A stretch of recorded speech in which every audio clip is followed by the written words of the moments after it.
Breaking news చూస్తున్నాం. తనకు తెలిసినంత వరకు తాను ఏ తప్పు చేయలేదన్నారు MLA Danam Nagender.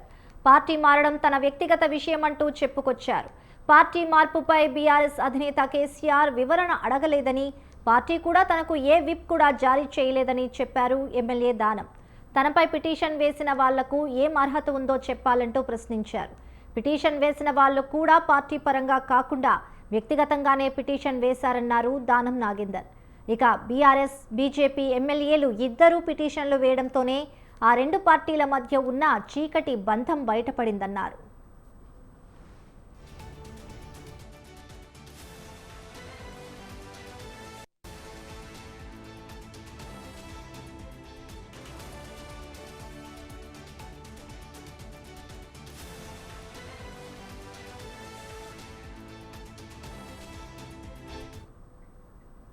Breaking news చూస్తున్నాం. తనకు తెలిసినంత వరకు తాను ఎప్పుడూ ఏ తప్పు చేయలేదన్నారు ఎమ్మెల్యే దానం నాగేందర్. పార్టీ మారడం తన వ్యక్తిగత విషయమంటూ చెప్పుకొచ్చారు. పార్టీ మార్పుపై బీఆర్ఎస్ అధినేత కేసీఆర్ వివరణ అడగలేదని, పార్టీ కూడా తనకు ఏ విప్ కూడా జారీ చేయలేదని చెప్పారు ఎమ్మెల్యే దానం.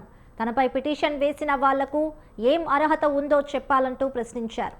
పిటిషన్ వేసిన వాళ్ళు కూడా పార్టీ పరంగా కాకుండా వ్యక్తిగతంగానే పిటిషన్ వేశారన్నారు దానం నాగేందర్.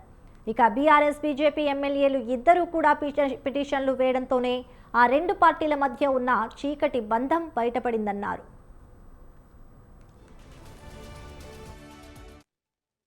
ఎందుకంటే నేను శాసనసభ ప్రాంగణంలో అంటే స్పీకర్ గారి పరిధిలో నేను నా అఫిడేవిట్ లో నేను అదే ఇచ్చాను.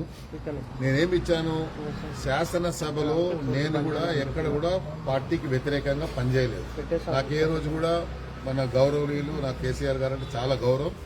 ఆయన అధ్యక్షుడిగా నాకు ఏ రోజు ఒక ఎక్స్ప్లెనేషన్ అడగలేదు, లేకపోతే అక్కడ ఉన్నటువంటి డిస్మినరీ కమిటీ కూడా నాకు ఎక్కడ ఎక్స్ప్లెనేషన్ అడగలేదు. మరి నేను నేను అసెంబ్లీలో వాళ్ళు ఏమన్నా విప్ జారీ చేసి ఉంటే, నేను విప్కు వ్యతిరేకంగా నేను పనిచేసి ఉంటే yes I'm entitled for any kind of punishment. కానీ నాకు ఎక్కడ కూడా విప్ కానీ అవన్నీ ఏమి ఇవ్వలేదు. కాబట్టి నేను ఆ స్పీకర్ పరిధిలో మాత్రం నేను పొరపాటు చేయలేదనేది నేను నమ్ముతున్నాను, నేను విశ్వసిస్తున్నాను. కాబట్టి నా ఆర్గ్యుమెంట్ అదే, నా అఫిడేవిట్. ఎందుకంటే నేను ఇప్పుడు వేసిన వాళ్ళకి ఏం అధికారం ఉంది అని నేను అడుగుతున్నాను. ఇప్పుడు ఎందుకు ఇప్పటిదాకా అడగలేదు, మీరు చెప్పారు కాబట్టి అడుగుతున్నాను. నన్ను అడగాల్సింది నా అధికారం ఎవరికుండే, గౌరవ అధ్యక్షుడు కేసీఆర్ గారికి ఉండే. వేసిన వాళ్ళకి ఇప్పుడు ఏం అధికారం ఉంది, వాళ్ళకి ఏమన్నా మ్యాండేట్ ఇచ్చారా, లేకుంటే వాళ్ళకి ఏమన్నా అథారిటీ ఇచ్చారా?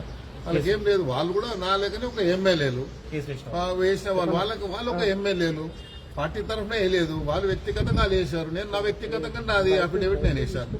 సో నేను I'm not scared for anything. నేను అదే మళ్ళీ చెప్తా ఉన్నాను, నేను భయపడేవాడిని కాదు. ప్రజాక్షేత్రంలో అవకాశం వస్తే మళ్ళీ ప్రజాక్షేత్రంలో తప్పకుండా నా ప్రజల యొక్క ఆశీర్వాదంతో మళ్ళీ ఒకవేళ నాకు వ్యతిరేకంగా ఇవాళ ఒకవేళ వచ్చిన జడ్జిమెంట్ వస్తే తప్పకుండా దేవుడి దయ వల్ల మళ్ళీ ప్రజాక్షేత్రంలో పోరాడి నేను మళ్ళీ శాసనసభ్యుడిగా మళ్ళీ మీకే అడ్రస్ ఇప్పుడు ఈరోజు బీజేపీ పార్టీకి ఏమి సంబంధం?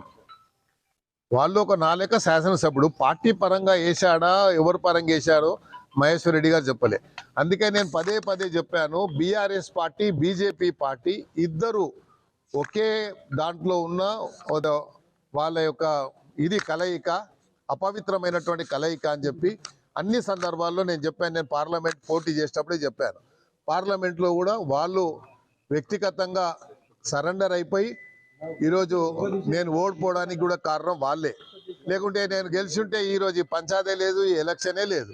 కాకపోతే బీఆర్ఎస్ బీజేపీ పార్టీ ఒకటే అని చెప్పడానికి నా మీద కేసు వేసినటువంటి దీనికే నిదర్శనం. ఈరోజు బీజేపీ పార్టీకి ఏమి సంబంధం? వాళ్ళు